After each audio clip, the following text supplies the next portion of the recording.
Ahoy hi, my name is Removal Sanity and this is my review for Dead Effect 2 for the Xbox One. This review is in partnership with BigBossBattle.com, who've kindly given me the review code from developer Badfly Interactive. Now, with all my reviews, this is 100% my own opinion and I'm not being paid for it. So what is Dead Effect 2?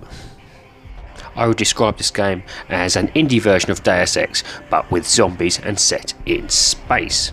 The game itself was actually released on iOS, Android and Windows previously, just like its predecessor, but has now been finally ported over to the Xbox One.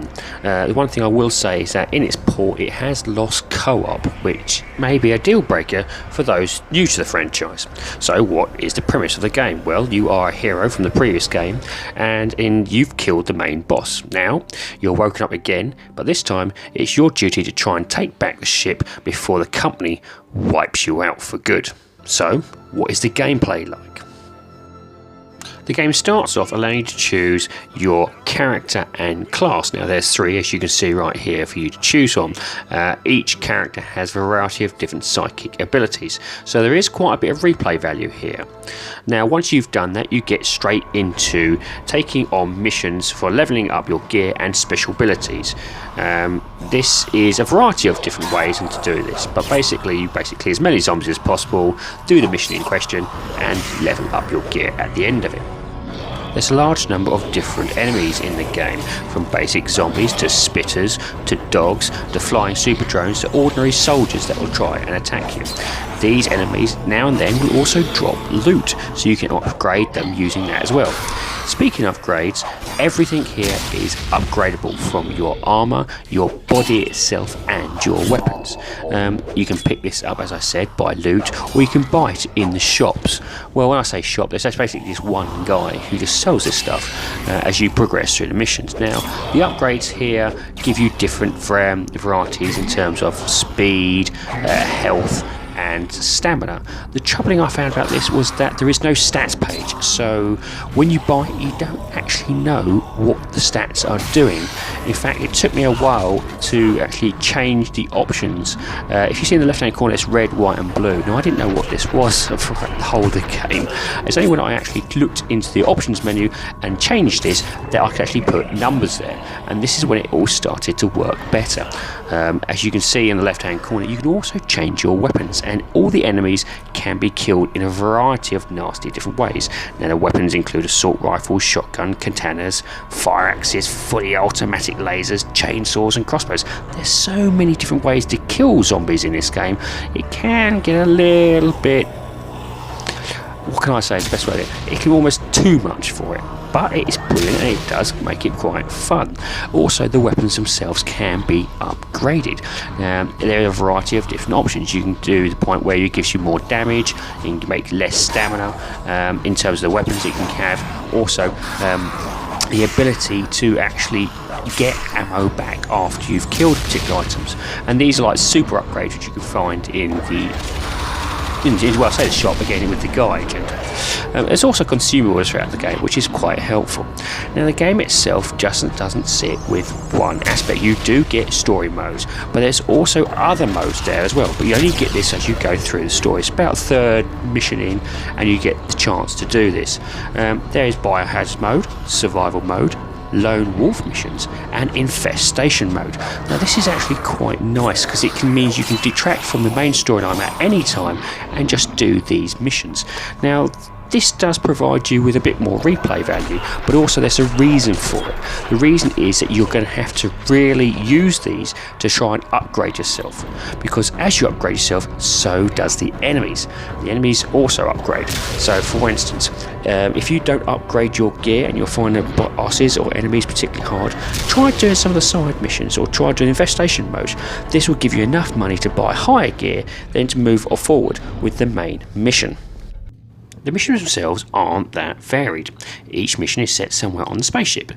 You start off by killing enemies, either soldiers or zombies, and then you follow directly arrows down a linear path to your objective. On the way, you can find cabinets for ammo and credits to search for areas for collectibles that actually don't do anything.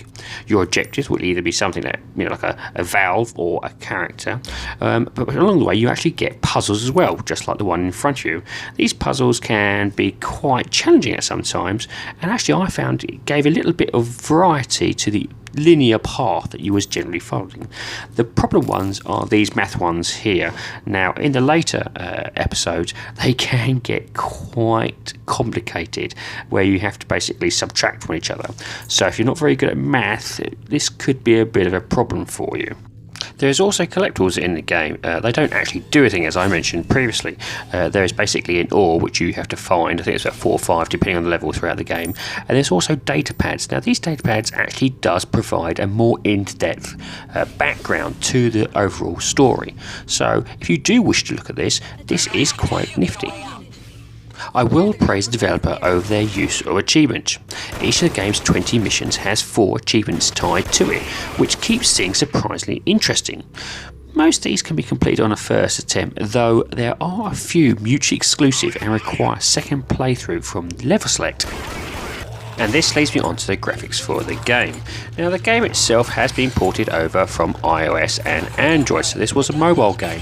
However, what they have done there, I think they've done a pretty good job upgrading it to suit the Xbox One. The graphics themselves, they can be a little blocky as you zoom in on certain things, but as I said, this is an indie developer. Overall though, I was quite impressed by the detail on the characters, as you can see here. The blood is pretty good. Everything in terms of when you throw a grenade or something and explosives, everything is done rather well. The splat patterns, they're alright, they're nothing special. As you can see when he's vomiting up, it's a little bit blocky, but overall it's pretty good. The draw distances are quite well done as well, and one thing I do like is when there's a large number of zombies on the screen, frame drop doesn't happen. Now I can't tell whether or not this is 30 or 60p FPS, as I don't have the software to do so, but overall I must admit the graphics here is nice, and the touches, what they've done in terms of lighting and the actual background and even the blood spatters, is being well done. This doesn't translate well to the interface menus, unfortunately.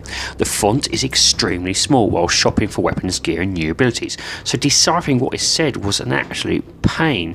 The bland blue menus were a pain on the eyes after an hour or so playing, and by the end of the game I just couldn't keep looking through the system. I just kept ignoring it.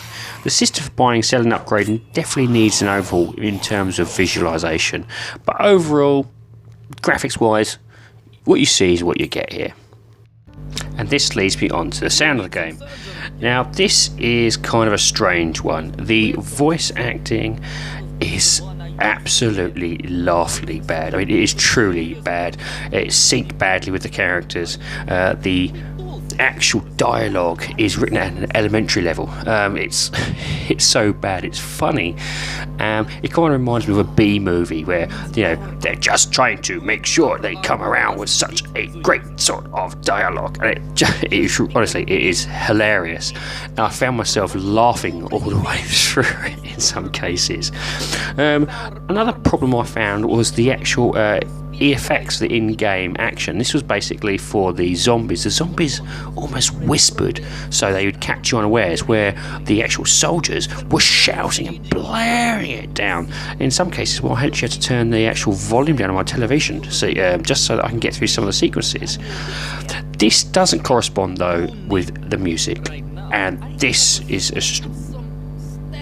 don't know why, this is just absolutely astounding. This is a AAA sort of scoring here. The music is brilliant. I would say it basically sounds similar to Hans Zimmer's Interstellar, or maybe the 2001 Space Odyssey. They have perfectly pitched the music on this one. Honestly, if buy the actual soundtrack, I probably would. So I can't understand why they've got such a bad thing with the actual in-game sounds and the actual voice acting. It's completely opposite to each other. And this leads me on to the rating of the game. Now I rate games in order of avoid, rent, great purchased, must own. My rating for this game is great purchase, and this is for the following reasons. The current price of this game is £10 UK and $12 US. The game itself is very enjoyable, and I do like the fact there's 20 missions plus a variety of different modes which you could flick through at any point to keep you going. There's a lot of replayability there. Plus, with 3 characters, I actually found myself going back and playing through with a different character and a different set of abilities to see what it was like. Okay, there isn't a co-op mode, and I would prefer the devs add this in as a patch later on. Yes, the voice acting wasn't brilliant, and it was in that way it kind of made me laugh a little bit, but the music score is fantastic and it's superb. So there's a little bit of odds and ends over here. Overall though, what your package you're getting is very good, and one I would recommend playing. This is a port from a iOS and an Android device, but they have done very well. Yes, there is some minor problems with the menu, but this can be patched, as I said. Overall, what you're getting for your money is well worth it, and for £10 or 12 US dollars, you can't really be saying that much more. Anyway, ladies and gentlemen, I hope this review was informative, and I would like to hear your comments on the matter. Have you bought it? Do you agree with me? I do like to see your opinion as well. Please leave a like, and if you fancy it, maybe a share or even subscribe. Do what you feel like. I hope to see you again, and until next time, have a great time gaming.